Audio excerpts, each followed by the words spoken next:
Hey, everybody. Today, I would love to share a concept with you that I learned from a book called Victory Over the Darkness, written by Neil Anderson. And honestly, this concept has been life changing for me in a lot of ways. Um, and I hope it's helpful for you too. Goals are some things that we tend to set in our life, whether we know it or not. Sometimes we're like unaware of them, just like expectations, until all of a sudden things aren't going the way that we hoped they would, and we recognize like, oh, I thought this was going to go different, or I really want this to go different. And it's really good to bring those things out of the unknown and into the known, as far as like what are the goals that we have. And he uses some terms here. You could define things differently, but there's this difference that he talks about between a goal, which is something that you tend to base your sense of success on, and then godly desires. I'll give kind of like the precursor of like, yes, we don't want to just be in a place of like striving and performance and stuff like that. But at the same time, like we are actually made to live with a sense of direction and to be going after certain things. And it's supposed to feel good when we accomplish things that we set out to accomplish. So he talks about goals as things that we are 100% in control of. And he does this very clear distinction between goals and godly desires or healthy desires. Okay. So, for instance, let's say you are leading a team. You could have a godly desire that your team loves each other really well. You could have a godly desire that your team gives feedback, that your team walks in unity. Like these are all things that are good and godly desires, but depending on how many people are on your team, that kind of defines how many people can sabotage your goal. You guys have maybe been a part of teams before where one person can drastically compromise unity. Or, let's say you're in a relationship, you're in a marriage, which most of you are not, but some of you watching this might be. I could have a goal to have a really healthy marriage, but my wife actually has to cooperate with that goal. So that's not actually 100% up to me, and I'm not in control of it. So, godly desire to have a healthy marriage? Absolutely. Should that be a goal, something that I'm going to base my sense of success on? There's something a little bit dangerous in that, and I want to talk about that today. So, if we were to shift that, my godly desire is to have this healthy marriage. Or your godly desire, my godly desire. I'm leading people in the field right now. My desire is for my team to be healthy. Health is a choice that each of them is going to have to make. What can I do about it? Okay, I can have a goal to be a loving leader. I can have a goal to confront unhealthy behavior when I see it. I can have a goal to encourage people and call out the greatness in them. Those are all things that I can do regardless of what anybody else does. Unless you could obviously go to extremes, like if they tie me up and gag me, I can't really speak words of encouragement. But within the realm of like what's realistically going to happen, like nobody can stop me from being loving. Nobody can stop me from encouraging. Nobody can stop me from challenging. Everybody on the team can stop the team from being healthy. Um, so you start with that distinction. And as you make goals for yourself, and as you think about even your process as a leader and stuff like that, I want you to make goals with your team or make goals concerning your team in your mind that you are 100% in control of. And then you can hold yourself accountable to those goals. And if they aren't going well, you can actually look at what are the things I can do to adjust that, because these are goals that I am actually in control of. Okay. Um, what starts to happen if we make these goals that other people have the ability to sabotage or to block, and we have unhealthy goals, that leads to us behaving in unhealthy ways. I have experienced this so many times. So I'll just use my own experiences here to talk about.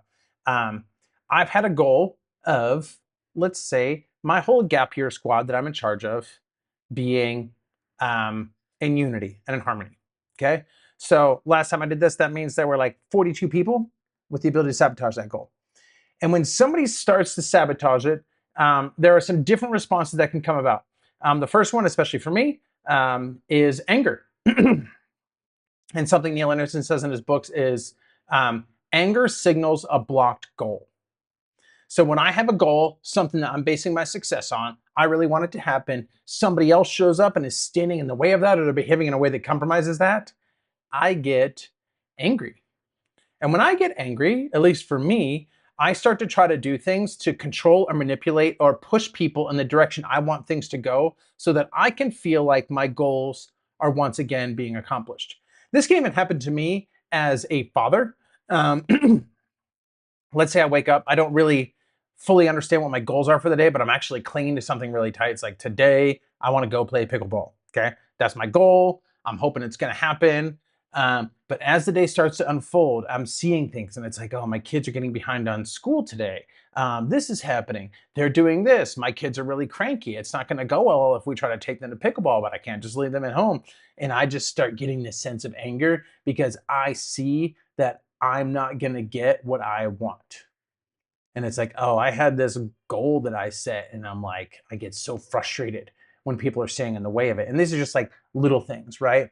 But like if I have a goal to appear to be a good father in front of other people, when my kids start to lose their crap in public or when they're behaving in a way that is not appropriate, my goal to look like a good dad starts to get compromised.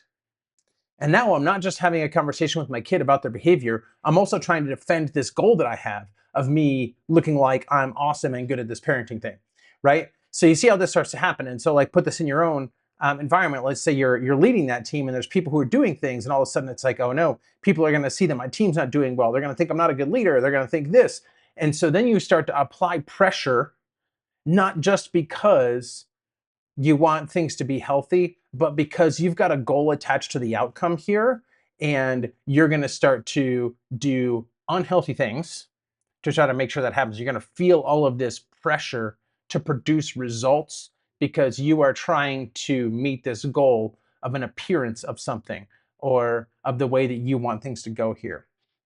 So this is something that's just like incredibly good to be aware of. Another thing he talked about, another response is anxiety.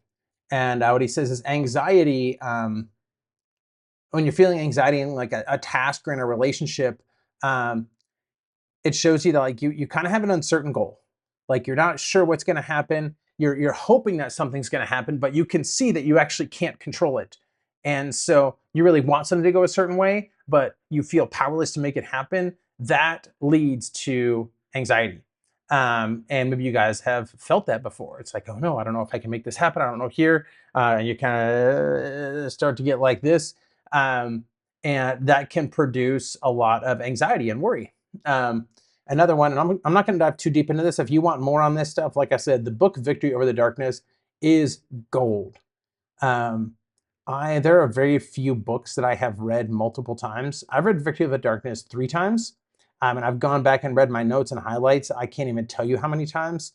It's like every chapter is gold. So it's not just a spiritual warfare book. It's actually not even primarily a spiritual warfare book, even though it sounds like it. It's a lot on identity and renewing your mind, and a lot of just really healthy living principles. So I would go after it. The last response that he talks about is depression. He said depression signals an impossible goal. When you have set almost your sense of worth, but like your sense of success and stuff on a goal that you have no control over and is very likely not going to happen, it can very much lead to depression. You really want to see something happen, but it feels like there's no way I can ever make this happen. You can kind of put that in the camp of godly desires. So like, man, I really do hope that happens someday. That's something I'm going to pray for. Maybe there's somebody in your family or in your life who doesn't know the Lord and you really want them to. That obviously is an awesome and a godly desire and something to pray into and something you can even have conversations and stuff like that. But if you feel like you're a failure until they know Jesus, that's a tough spot to be in. And I know for a lot of people that has brought depression because it's like, I can't make somebody want Jesus. I can, so my goals maybe, when I'm around this person, I'm going to love them the way Christ does. When I'm around them, I am going to share about the amazing things that Christ has done in my life. And I can walk away from that and be like, I did what I set out to do. But if you do everything you can and you walk away and they still don't believe in Jesus, and you still feel like my goal, the thing I'm attached to is this has to happen, that is very likely to lead to depression. And there's some of you guys who are leading people that like you want growth and you want breakthrough for them so bad, but they're just not ready for it, or they're not willing to choose it, or they're not willing to step out of unhealthy patterns. And maybe they're surrounded by people that continue to reinforce the unhealthy stuff. And you're just seeing, like, man, I want this so bad.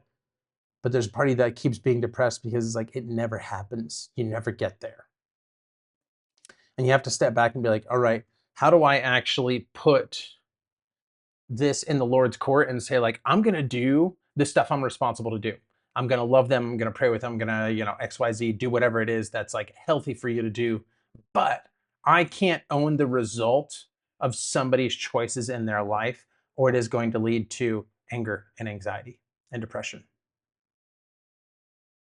So I would encourage you guys to think about that. This could be a good discussion in leadership teams. Like, what are some things that maybe you can point at now and recognize, like, man, I really had a goal that this would happen this year, and it's been really challenging for me that it hasn't. Or maybe I'm clinging to a goal that should get moved into this camp of like godly desire, things I pray about, things I worry, like things that are like significant to my heart, but I recognize I don't have control over. Here's the stuff I can actually do, and I am going to focus on that. I'll drop this real quick. I've maybe talked about this here before, but Stephen Covey actually talks about something similar in his 7 Habits of Highly Effective People. He talks about a circle of influence and a circle of concern, or sometimes circle of influence or control. So you've got all these things in your life that you care about and that are significant to you. This might be things like the health of your family, your parents' marriage. This could be wars that are happening around the world. This could be a significant like cause that's happening in the United States. It could be something like abortion. It could be something like child hunger and stuff like that. And like these are all things that are legitimate and they actually like pull on your heart and you care about them.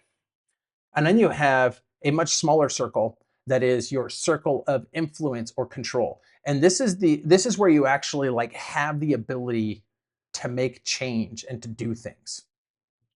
Um, so something that Stephen Covey says, and I found to be so true, is when people focus on their circle of concern, what happens is this grows and it shrinks your circle of influence. You have less and less control of your life. You might start to feel more out of control or like a victim or things like that.